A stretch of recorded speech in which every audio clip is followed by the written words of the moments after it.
Bonjour à vous, mes très chers amis. Et si vous êtes là, j'imagine que c'est parce que vous aimez le foot féminin. Ici, sur cette chaîne, vous allez être servis. On va parler dans cette vidéo de ce qui s'est passé durant cette 7e journée de championnat pour la première ligue Arkema. Il y en a eu des choses, j'ai fait une vidéo, allez donc la voir, concernant donc le débrief du match Guingamp-OL. Là, on va faire un tour d'horizon des autres matchs rapidement, notamment des deux autres gros du championnat que sont le PSG et le PFC, les deux clubs parisiens, donc qui se tirent la bourre un petit peu derrière l'OL pour compléter le podium. C'est un championnat, comme vous le savez, qui est configuré pour que d'autres que l'OL aient leur chance finalement de décrocher un titre de champion. Alors on a mis en place des playoffs en fin de saison. Donc cette configuration-là, voulue par les plus hautes instances, par nos dirigeants super intelligents, donc qui en fin de saison rajoutent des matchs pour que d'autres clubs puissent tirer leur épingle du jeu. Après, quand on voit les résultats, on se demande si ça a été une idée si lumineuse que ça. Parce qu'en dehors du fait que le PSG ait gagné en 2021 le titre de champion, et d'ailleurs à cette époque il n'y avait pas de play-off, les play-offs c'est depuis l'année dernière, voire l'année d'avant, mais pas plus. On se demande encore une fois si ça a été judicieux de mettre ça en place, parce que quand les gros s'affrontent, comme ce qui s'est passé entre le PSG et l'OL la semaine dernière, même si c'était un bon match, franchement, après il n'y a pas la carotte au bout, ou en tout cas le coup près au bout du match, qui fait que on ressent de la tension dans ce type de confrontation, comme c'était le cas avant qu'on mette en place ces playoffs. Voilà, on peut toujours se rattraper derrière et ça donne un autre parfum au match. Après, pour parler de cette première ligue Arkema, mouture donc 2024-2025, on assiste quand même à des super matchs, ne serait-ce que le match d'hier, où on voit un super OL rayonnant qui file à toute vitesse vers ses playoffs en pole position, et on assiste à d'autres matchs, notamment le PFC MHSC que je vais un petit peu débriefer aussi, ou même d'autres matchs, le match de Dijon qui va gagner à l'extérieur à Nantes, le match de Saint-Étienne qui recevait Fleury. Il y a des beaux matchs, ça c'est sûr, il y a du spectacle, et ça c'est tant mieux, ça fait beaucoup pour la promotion. Après, je l'ai expliqué dans une vidéo qui parlait de la valeur de ce championnat, qui tarde à se professionnaliser. Rien n'est signé encore au moment où je vous parle, donc ça craint quand même. Je sais pas ce que fait Aulas, il prend son temps. Quoi qu'il en soit, on voit encore que les écrins sont pas à la hauteur de ce qu'ils devraient être pour proposer de façon télévisuelle un spectacle formidable, un spectacle visuel incroyable. Je pense à ce match du PSG qui recevait Strasbourg au campus PSG, où on a un terrain ouvert à tous les vents,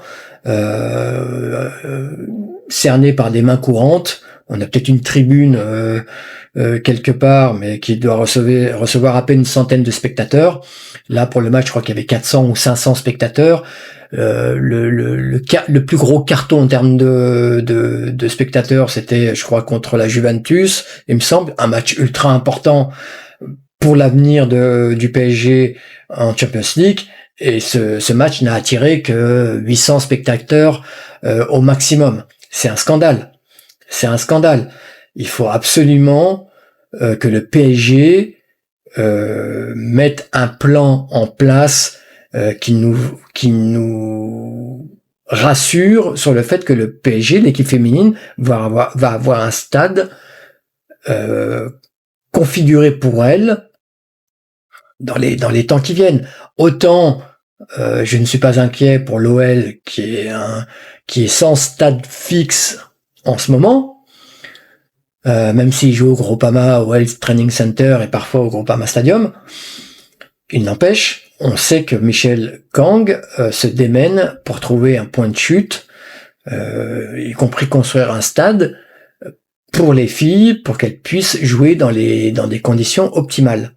Le PSG, on ne sait pas trop ce qui se passe. Enfin si, on sait qu'il n'y a rien qui est mis en place, il n'y a rien dans les cartons, et que les filles vont se contenter de jouer au campus PSG et de temps en temps au Parc des Princes pour les grosses affiches. Voilà.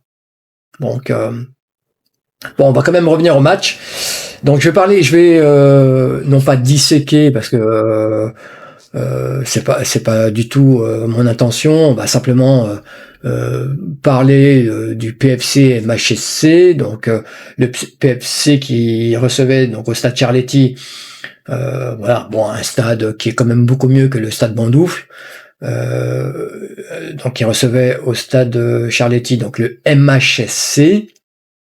Un match très important, un match test aussi pour Sandrine Soubeyran qui restait sur une série de matchs un peu mièvre, même si ils avaient fait l'exploit de faire match nul contre l'OL. L'OL qui était, je pense, à un moment avant la trêve dans le creux physiquement. Donc le PFC a su jouer là-dessus, a tenu la dragée haute à l'OL et a pu gagner un point salutaire contre l'OL, mais dans un contexte un peu morose où le PFC avait du mal à engranger quand même des points. Donc là après la trêve, là il recevait donc le MHSC, une équipe qui reste malgré tout ambitieuse, même si elle a revu ses ambitions à la baisse avec le départ de beaucoup de joueuses importantes, de beaucoup de joueuses cadres. Il reste néanmoins Marion Torrent, voilà, figure tutélaire historique du club.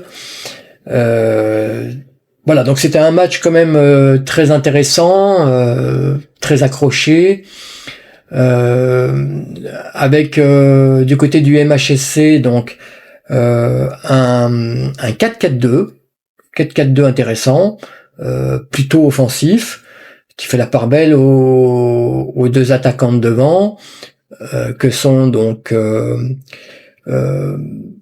Nina Nguele, excusez-moi, j'ai pris des notes, Nina Nguele, et puis Ifeoma Onumonu, la Nigériane.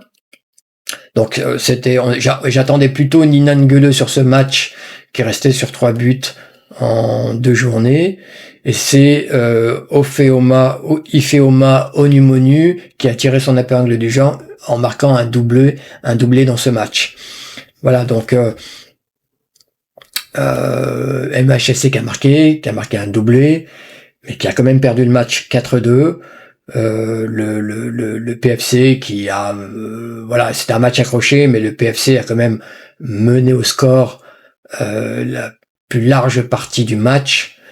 A inscrit le premier but, a mené à la mi-temps et ensuite a définitivement scellé le score du match en toute fin de match par l'entremise de Julie Dufour qui marque un superbe doublé, une fille sur laquelle je compte beaucoup en sélection nationale. Je l'ai dit et redit dans beaucoup de vidéos. C'est vrai que c'est une joueuse très intéressante que j'aime beaucoup ce type de joueuse créatrice qui marque des buts, qui fait des passes, qui a tout ce qu'il faut dans les pieds pour être une très grande joueuse. Donc il marque un doublé salutaire pour le PFC, donc il reste collé au basque du PSG, dans une moindre mesure aussi de l'OL, et qui complète donc le podium. Dans l'autre match donc que je voulais débriefer un petit peu, c'était le PSG Strasbourg, donc victoire facile pour le PSG qui recevait donc au campus PSG cette équipe strasbourgeoise, le promu. Et là donc Marie Katoto a fait un triplé qui correspond plus à ses standards, dont une passe décisive de Grace Guillaureau. Donc on sait qu'il y a de l'eau dans le gaz aussi entre ces deux filles mais il n'empêche sur le terrain, elles arrivent à communiquer, tant mieux. Je sais pas si ces bisbilles auront plus de conséquences que ça, sportivement parlant. Pour le moment, apparemment non. Donc tant mieux pour l'ensemble du groupe, tant mieux pour Fabrice Abriel. Et puis premier but donc de la recrue suédoise Dorsin, donc qui a 17 ans, 18 ans, une jeune pépite, donc qui marque son premier but pour le PSG. Concernant Marika Toto, ce qui est intéressant, c'est qu'on voit quand même que c'est une attaquante complète. Si elle n'avait pas eu sa blessure au ligament, je pense qu'au moment où on parle, ça serait la meilleure attaquante du monde, sans aucun doute. Bon, elle a eu cette blessure au ligament, qui est toujours problématique, notamment pour les filles, où la convalescence est extrêmement longue. Elle est pratiquement restée 1 an sur le carreau, Marika Toto. Il n'empêche, elle est quand même bien revenue. Elle a repris ses standards, il faut la voir au JO. Elle est l'une des joueuses avec Rich Mbok qui, je pense, a vraiment brillé, si je puis dire, durant ces JO, dans ce marasme français. Et ce triplé lui correspond parfaitement parce qu'elle a marqué un but du gauche, un but de la tête et un but du droit. Voilà, donc c'est ce dont est capable Marie-Antoinette Katoto. On sait que c'est une joueuse très importante, on a besoin d'elle à 100% pour l'Euro 2025 qui arrive à grands pas. Donc c'est très bien qu'elle retrouve ses standards. J'espère qu'elle va continuer comme ça. Il faut dire aussi que Fabrice Abriel doit composer sans beaucoup de joueuses titulaires qui sont blessées en ce moment. Ça aussi, ça compte. Il n'a pas pu mettre son équipe type, on le sait, contre l'OL. Là, c'est bon. Les blessés sont toujours sur la touche. Je pense notamment à Grijembok. On le sait, qu'elle est diminuée depuis des années. Ça fait 3-4 ans, un peu comme Ada Egerberg, où elle fait un peu l'aller-retour sur le terrain et puis à l'infirmerie. C'est pour ça aussi que l'OL je parle des dirigeants, n'ont pas eu de mal à couper les liens avec elle pour la laisser partir dans un autre club. C'est une joueuse qui était pour moi la meilleure défenseur du monde. En un contre un, vous ne la passiez pas.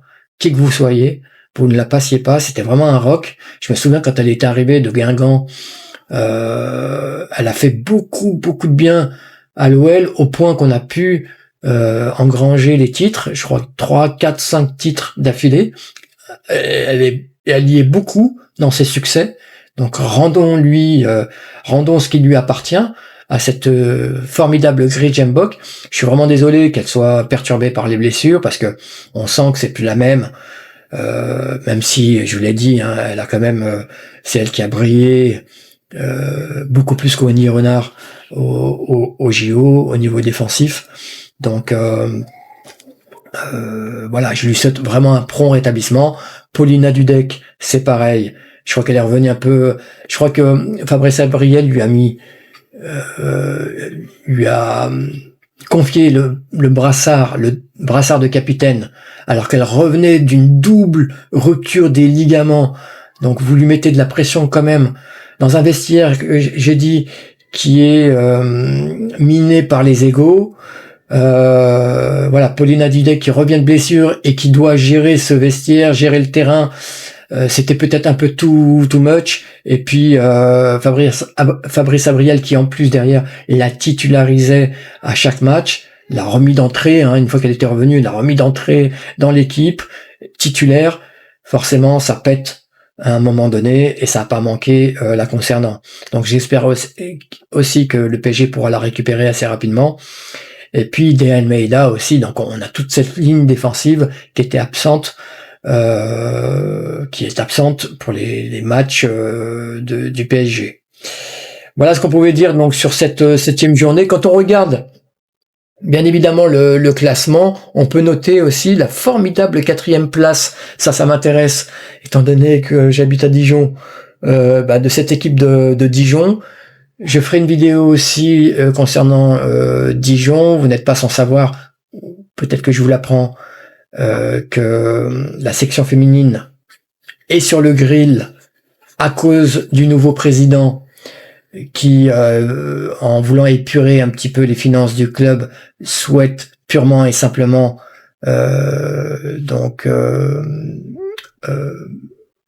effacer, je sais pas comment dire, souhaite